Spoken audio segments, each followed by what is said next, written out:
Hello, it's Jay here again and welcome to another tutorial. So we're continuing on updating the enemy AI, and in this lesson we're going to deal with updating the run block. So first things first, let's come, and I'm going to come here just above where we have direction to move .y equals 0. I'm just going to create a bit of space there because this is the part we are going to change. So let's have a look at this. We can leave the first line and second line as it is, and what we'll do is come here and we'll define as vector3, and we'll name this movement, and we're going to say it's going to be equal to our direction to move, and it's going to be times underscore the enemy run speed. So let's get that into the comments. So we'll say underscore movement is equal to, and it's going to be our direction and run speed. Okay, we have that line in place, and forgive me, I've just got to close the line off there. And let's have a look at the rest of the script. So we can get rid of that line now, and it's the direction to move times equals the enemy run speed. So we'll delete that line and we'll come here, and we want the movement dot y to be equal to the vertical speed. I'll just bring the comment back into line, and then where we move the controller here, we'll actually use this new naming convention there, and again we'll bring the comment back into line, and we'll just fix the comment, move controller by movement, which is equal to, and how to word this now, I'll just say movement variable, and we can now come back here, and what we'll do, we'll just put in another comment here. Actually, we'll just say rotation sector, and I'm just putting it above the line here, so we know this is dealing with the rotation. And you could put a comment here saying movement sector or audio sector for here. That's entirely up to you.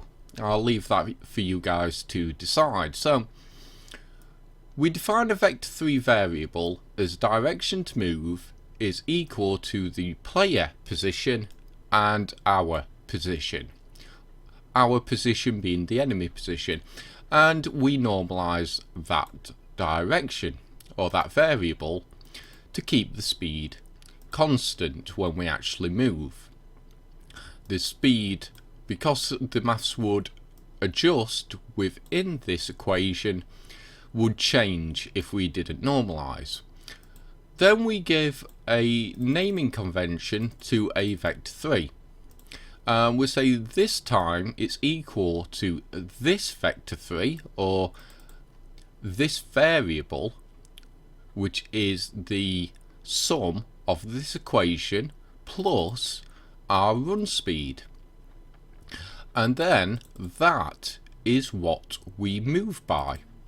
So movement is the outcome of this equation in this variable, which is normalized, and then movement is equal to that plus our run speed. So when we come here, we just move the controller and store the collision flags. Now this line is just in there because we're setting the vertical speed, if I come back up to the top here, as 0. So there's no vertical speed unless the enemy is off the ground, as we defined in our apply gravity function. So we're going to go and test this out now because we've changed this. I'll just save that off there because I know some of you were having problems with the gravity, and I was myself. The script didn't seem to work the same way as it did when I first wrote it some time ago on very much an earlier version of Unity. So I've brought the prototype ramp in. Obviously this is going to be deleted, but it's just in there for testing. So let's go and test it out now. We'll hit play. I've still got the enemy in the air from the testing from our last video. So once we are in range, we're going to idle. The gravity works as in our last lesson, and now we move towards the enemy. So let's move. Here he comes, and as you can see now, when he walks over the ramp, I'll just stop it there. Gravity is now applied correctly. So if any of you were struggling with the gravity, it should now work. So let's have a look at the RunBlock further. Let's go through it. The rotation sector is absolutely fine. We've changed this to now use the movement, and we create our float based on vector 3 distance. We play our audio, and this part's okay. If the play distance is less than attack radius, then we switch to attack. We need to alter this part of the code. So if enemy controller, yep, let's just go through. Is there anything we need to change?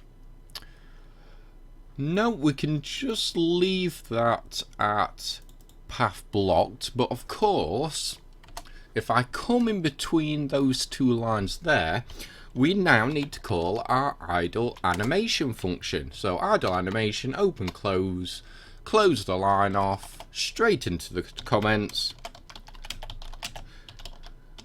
call the idle animation function, and we'll save that off there.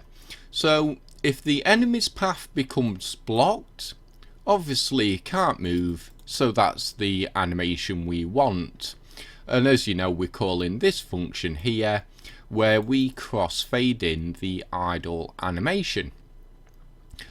And looking at that, we can leave the run block here for now. I think that's everything we need to actually change.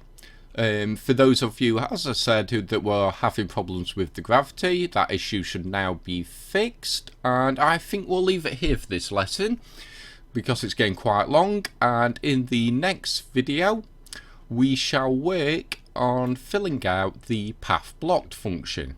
So I hope you enjoyed this video. I hope to see you next time. And until then, as always, bye for now.